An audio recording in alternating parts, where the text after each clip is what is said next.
Hello and welcome to Simon Says Artwork. In this video I'm going to be drawing in this blue sketchbook. I've shown quite a few of the drawings from this book. I don't know if you can make it out from there, but there's all kinds of portraits and different ideas that I've drawn in here. I did a video on this guy in his bubble jacket and all kinds of things. So the idea now is to go right to the end where there's a few pages left, not many, almost at the very end, and I'm going to do a landscape, so I'm going to keep it this way. Now I'm going to draw with these fine liners. These are brown instead of black, but they are the Unipin fine liners that I usually use. They are water and fade proof, so I'm going to draw with these, and then I'm going to do a wash on top with, I think it's going to be I like to use tea, so I've got a tea bag that's been soaked in water, and I'm going to dunk my paintbrush in there and give it a nice wash afterwards. This is an art challenge that was set by Mistbind. She featured in the podcast, so if you want to familiarise yourself with who that is, then please look at this link here. This is her episode of the podcast, and she sets art challenges. And I did a couple of these before, but on this one, I'm going to take a little bit more effort and try to really get out something quite interesting, because there's several aspects to the challenge. And this is what she set. It was sienna, which could either be the colour or the city, and penguins, masks, and rituals. So that's 4 different subjects to either incorporate all of them or different aspects of them. Now I'm going to do all of them, and I'm also going to split sienna into both the city and the colour, which is why I thought if I draw in these brown pens and I wash over it with tea bags, it should have a bit of a sienna look to it. So that's the idea. Okay, let's get started.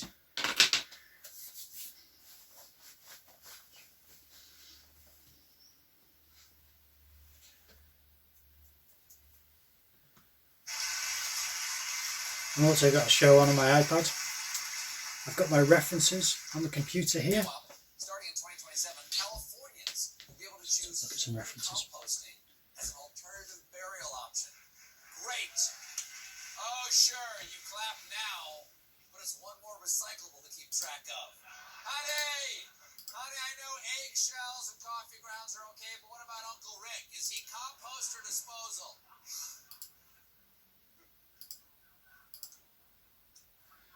Okay, that's my In the references. country of Georgia, archaeologists found a 1.8 million year old human tooth.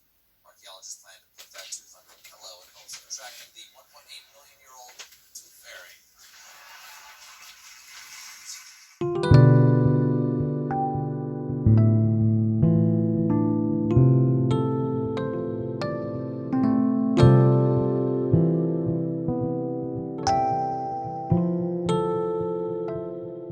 Starting off this drawing, what I considered doing was trying to box off all of the buildings and rooftops and things that were in the foreground so that I could complete this image in a series of different layers.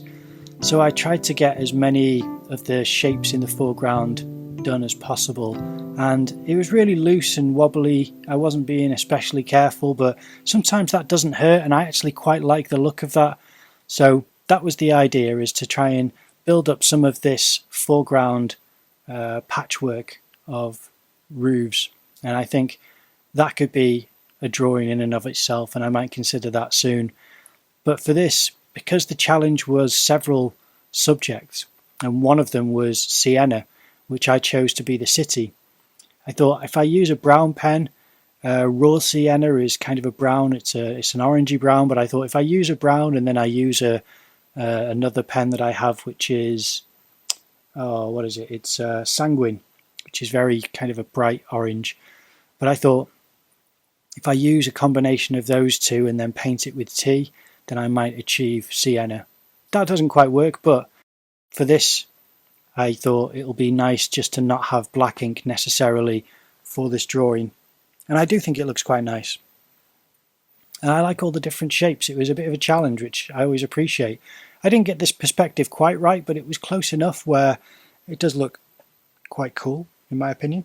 Especially this castle-like shape that you have here.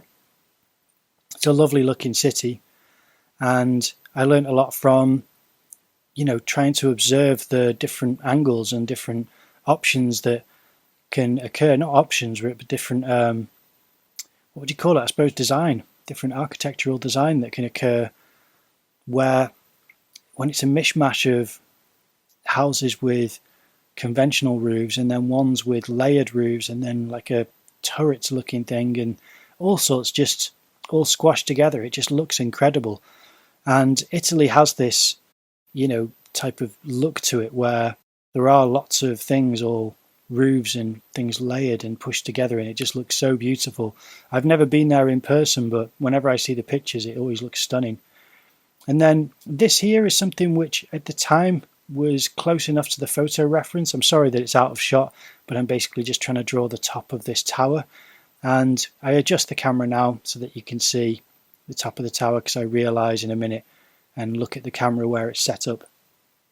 Make this quick adjustment. And you can see how I've put a perspective on the top of the tower so that the eye line is where the lines are flat towards the top of the tower, but not at the top. And where you can see the little castle looking kind of turret thing again, that is starting to slope downward. So that's above your eye line. And I alter that later on because of the other buildings. So this is where I start to go back over these lines to darken them, because some of this more, ornate structures, I did wispy lines just to try and get this fairly close. And, trying to now commit to some of these shapes and put in some darker details, which is nice. I do that all the way along to make sure that you've got a suggestion of the videos and the ellipses, and then I use this lovely light grey pen to do the penguin. And I've never drawn a penguin before, and I quite like the shape. I don't think I got the feet quite right, because it looks like the feet are on a downhill, so I should have flattened them a bit more. But all in all, it was a fun animal to draw. I thought that was really quite nice. I might do that again. It seems like a simple shape, but there are certain subtleties to the kind of, details that go into drawing a penguin that I really quite appreciated and enjoyed. And to give you an example, it's like the little transition from where its neck is to its back. It's just got this tiny little hump, and then the little bump for where its kind of breastplate is, its chest, where I've put the hatching on the front. I thought that was really quite nice, and the bits of orange here and there. Then I start drawing candle shapes, and this is very loosely done. I used a reference from my friend's exhibition in a place local here called Carnarvon, and she did an exhibition there which looked like a ritual, and I said to her I'm going to use that as a reference, and she was fine with that.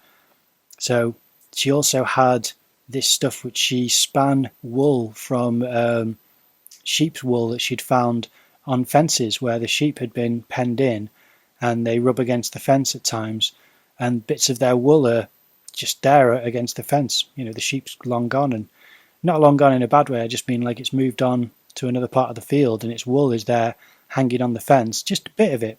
And she would collect loads and loads of that and spin this stuff, and that's what is around the candles leading towards the penguin's feet, is some idea of that.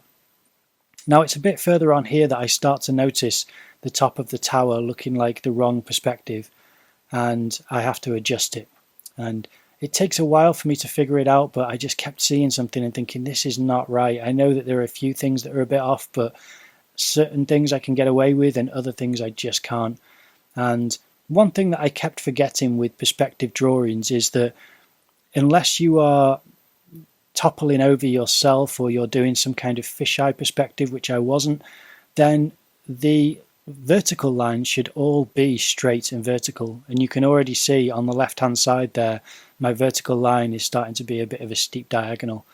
And that's something which I try to correct later on, but for the time being, at this point in the drawing, I hadn't noticed it. It's a bit of a shame. It's one of those things where you're trying to be quick and efficient and do a good job.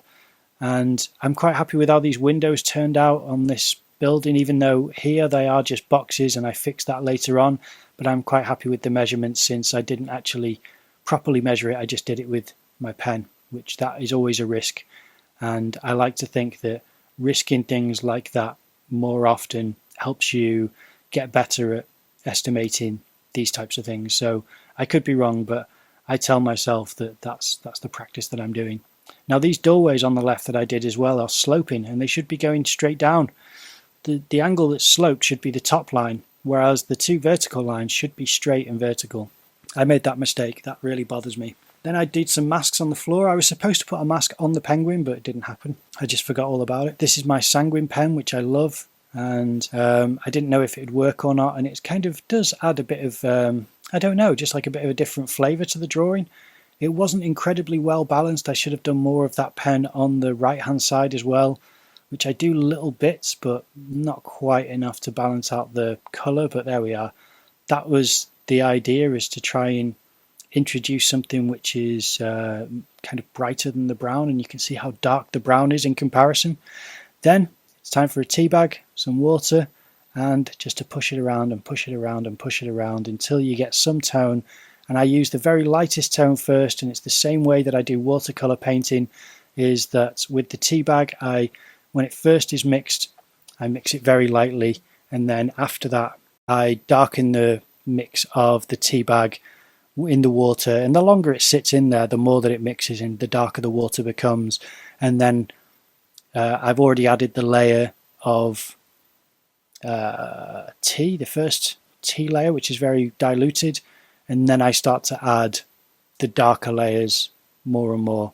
Now I didn't capture the last part of this drawing, unfortunately, so you've just got this jumped cut to the finish, but it wasn't, it was kind of a rushed finish to it. I was trying to get as many tones in as possible, and I fixed the windows on the other side, the building across the other side of the courtyard there, where it's on the other side of the penguin, and I tried to fix some of the perspective things, but I couldn't do all of them. So yeah, that's where I got up to. Okay, that's the drawing done. Now it took quite a while to get this right. I did a mixture of brown pens, grey pens. I have some sanguine pen here, which is the orangey look. You can't really see it especially clear, but I tried to make the building surround the penguin there. I've got masks here on the floor, I've got candles, and didn't turn out quite like I wanted. I quite like doing the tea wash, but it did make it a little bit more muddy, the page. I think with more time I could have really refined it, but sadly I was up against a deadline, and at the same time as doing this image I was investing some time into an art project, a collaboration which I'm doing, which I'm hoping to start sharing with you soon.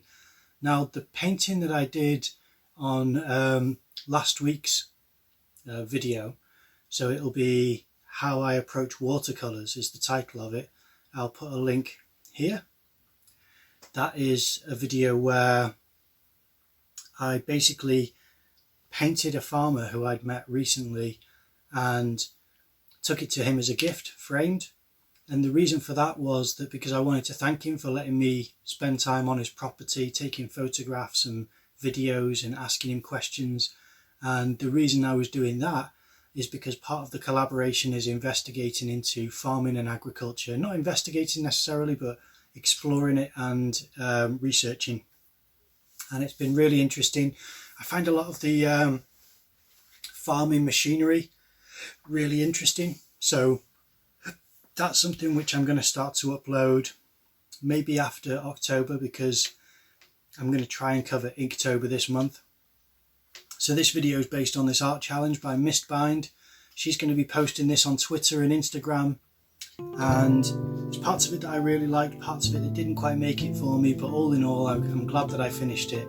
I hope you enjoyed the video. If you did, then please leave a like, comment down below, subscribe to the channel, ring the notification bell, hit all on the notifications, share this with any friends and family who you think might be interested.